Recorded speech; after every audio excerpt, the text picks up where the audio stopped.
자, 미국의 연준이 대혼란에 빠졌습니다. 며칠 전 미국의 연준 의장 파월이요, 마치 미국이 곧 금리를 인하할 것처럼 너무 갑자기 매파에서 비둘기파로 돌변해서 헛소리를 했어요.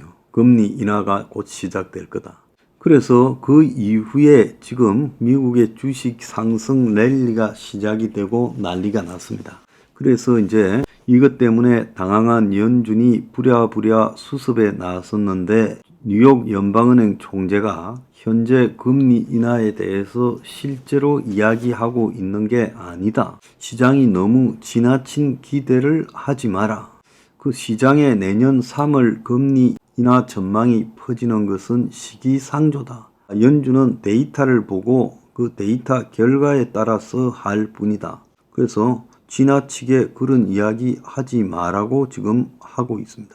자, 파월이 이제 미국에 보통 20일 전으로 되면 크리스마스 연말 휴가 떠나버려요.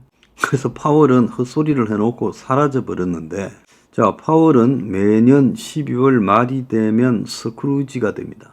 그래서 2021년에는 인플레가 일시적으로 했다가 갑자기 그런 말을 하지 않겠다고 그해 말에 1년 내내 인플레가 아니라 했다가 그해 말에 이제 인플레다 이렇게 말하면서 난리가 났지요. 작년에는 12월 달에 금리 인하가 시기상조라고 해서 또 금리 인하 기대를 불식시켰지요. 그래서 매년 연말마다 강경파로 돌아서다가 올해 연말에는 매가 아니라 갑자기 해마다 매 역할을 하더니 비둘기가 되었습니다. 자, 그래서 미국의 월가가 다 들고 일어나서 파월 말에 이 박수를 치죠. 그러니까 정작 연준의 여러 인사들이 굉장히 당황했어요. 그동안에 파월보다 더 비둘기파라고 자처했던 사람들조차도 파월이 너무 나갔다고 지금 수습하려고 난리고, 그래서 휴가에 들어간 연준 인사들 일부가 언론 인터뷰를 통해서 휴가 기간에 이제 밖에 나와가지고 인터뷰를 해서 파월 말을 톤다운하면서 언급 조절에 나서고 있어요. 그래서 이제 금리 인하를 논의할 때라는 파월 발언이 이게 너무 나갔다. 그래서 그런 소리 믿지 마라. 그래서 미국이 지금 금리를 인하하고 할 것이다 라는 기대가 나오고 있지만, 이번에 지금 미국의 상황이 41년 만에 최악의 인플레이션이에요. 그래서 이 코로나 돈풀기 강도도 사상 최대였어요. 자, 그런 여파로 지금 미국이 작년 3월부터 1년하고도 반 이상, 지금 2년이 다 돼가는 시간 고강도 긴축을 했는데 잘 버티는 것 같으니, 최근에 이제 그 약발이 다 돼가지고 급속하게 미국의 경기 침체가 시작되고 있어요. 근데 이 경기 침체를 또 인정을 하지 않고 있는 분위기가 많은데, 파월이 이번에도 또 큰 실수를 했다 이렇게 보인다.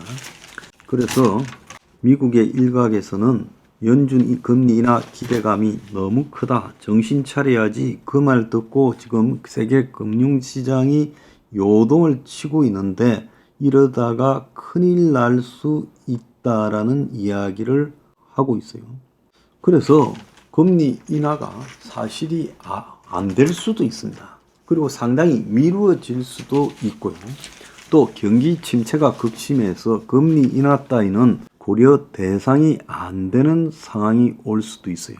자, IMF 총재는요, 이 불가리아 사람인데, 우리나라 불가리아 속담에 뛰기 전에 올라간다고 말하지 마라 이야기가 있는데, 실제로 뛰고 나서 말해도 되는데 일의 순서가 바뀌었는데, 지금 일부 나라들이 인플레이션을 잡았다라고 조기 승리 선언을 하는데, 그런데 인플레가 고정화 경직화되면서 더 어려운 상황이 올 수 있어서 상승률이 조금 완화됐다고 섣불리 긴축하겠다고 떠들면 안 된다.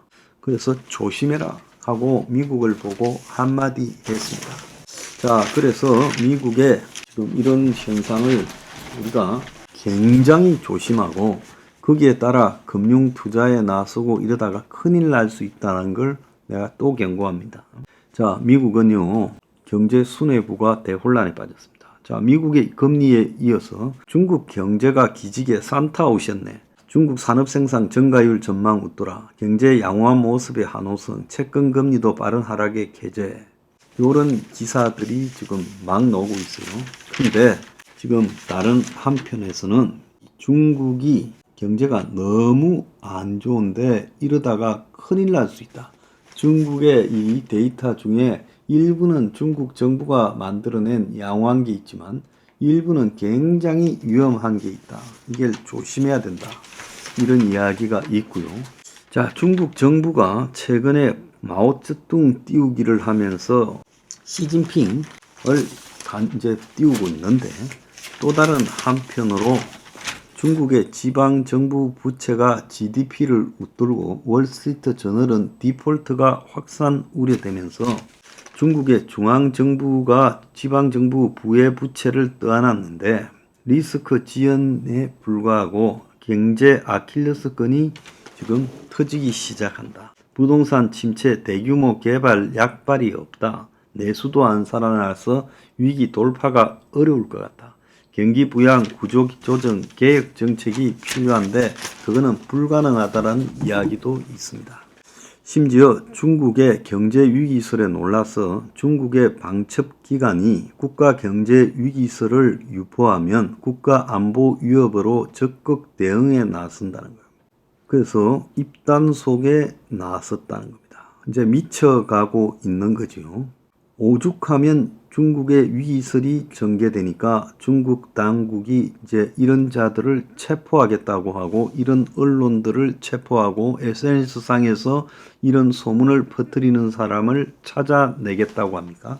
막장에 갔다 봅니다. 자, 중국 망합니다.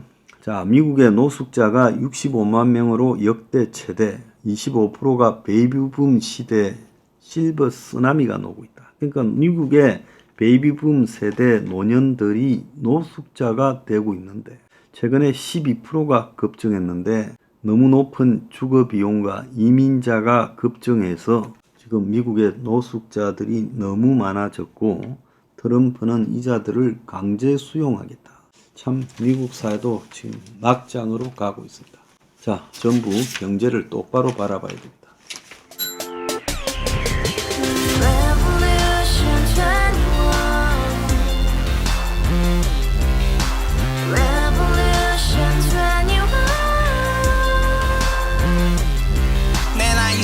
월세 30 코인빚만 300 서울에 온지 벌써 10년 아둥바둥 버텼지만 여전히 난 반지 하에 제왕 곰팡이 연문제약 내비랑 깡통망통 완전히 폭망 고시원 창문만큼 작아진 내 꿈 연애 결혼 내 집 모든 게 헛꿈 1년 전 떠난 여친 울며 말했지 같이 살자 평생 가본 게 꼭꼭꼭하지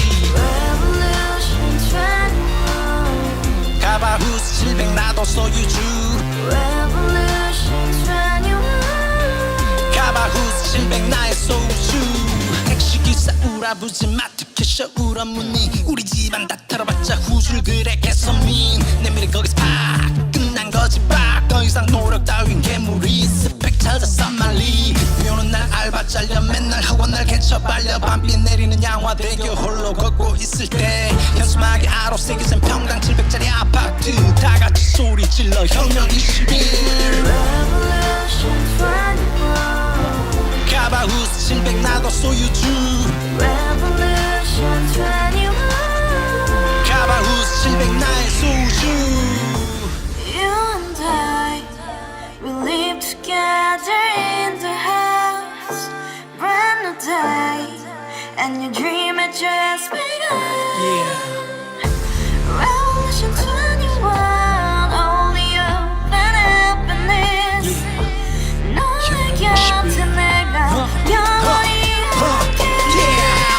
지금까지 정치인들 입만 열면 찝찝찝 개소리 멍멍멍 쳤다 하면 뻥 잘난 부모 만나 잘난 학교 나오면 뭐 하나 우동살이 꽉 찬 대가리 깡통 소리 텅텅 저 푸른 초원위에 그림 같은 집을 짓고 평상사천 팔면 뭐해 평생 살 수 없는 집 내 미래 내 꿈 희망 퀸 살아나는 집 우리의 미래 혁명 21 Revolution 21 쥐